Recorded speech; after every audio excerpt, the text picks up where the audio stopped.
Hello, this is Edward Lambert with another video about six-element theory for acupuncture. And this is going to be part 3 of the series of videos about the pericardium meridian.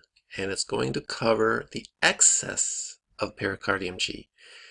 And it comes from chapter 11 of my ebook, Creating Life. Now, you'll know in 5-element theory that the pericardium meridian does not have any syndromes of its own.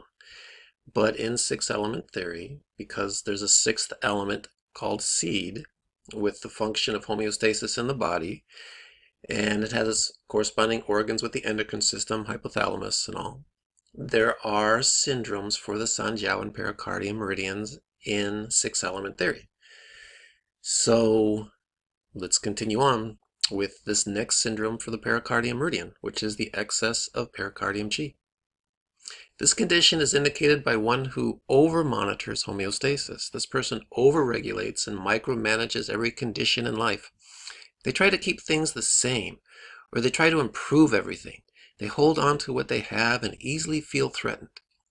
They are hypersensitive to external factors that affect homeostasis, even in a slight way.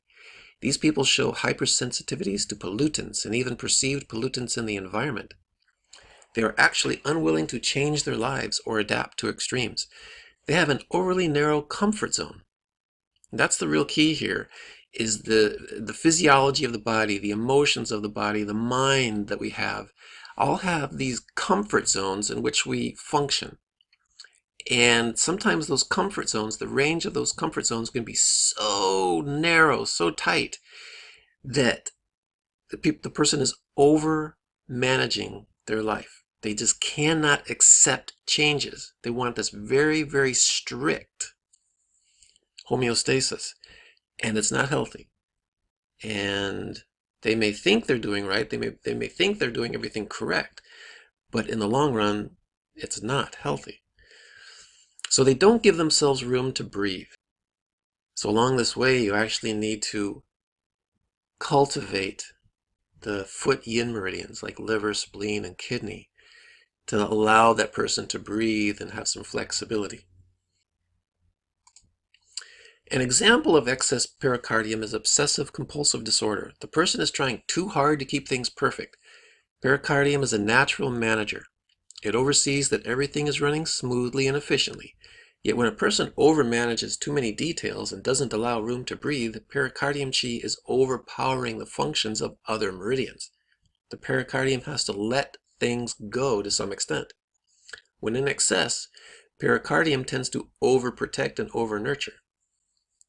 Of course, pericardium means well in its actions, but when it is in excess, it is stifling the free flow of life to adapt and interact. When pericardium is in excess, someone will dominate and control another person because they are uncomfortable with the other person's differences. The best means to treat such a condition is with patience and understanding. It is counterproductive to battle or criticize someone who has pericardium in excess. Another manifestation of excess pericardium Qi is chronic low-grade fevers. Over the years, physicians have discussed what causes low-grade fevers and how to treat them. These fevers are related to an excess in the pericardium because of constant stress. The pericardium is accelerating the metabolism to counteract the stress. The heart meridian then accelerates. The pericardium and heart meridians begin to function at a level above ideal homeostasis. As a consequence, yin substances are being consumed from the constant low-grade excess of yang. The fever is caused by a relative excess of yang and the subsequent deficiency of yin. One treatment is to breathe more. Drink plenty of water, do qigong exercises, and use aromatherapies to sleep better. The person just needs to relax. They may feel overwhelmed and overburdened by the world. And we know there's plenty of that going around in this world, from single mothers to people at work that aren't getting enough money from inequality, and that people are getting stressed and people aren't getting paid for overtime, and they begin to get this very, very tight attitude towards life where they can't, they're at a breaking point. They're at a breaking point trying to survive in this world. And they need to relax, sleep better, and go to a spa and get a good foot massage and relax.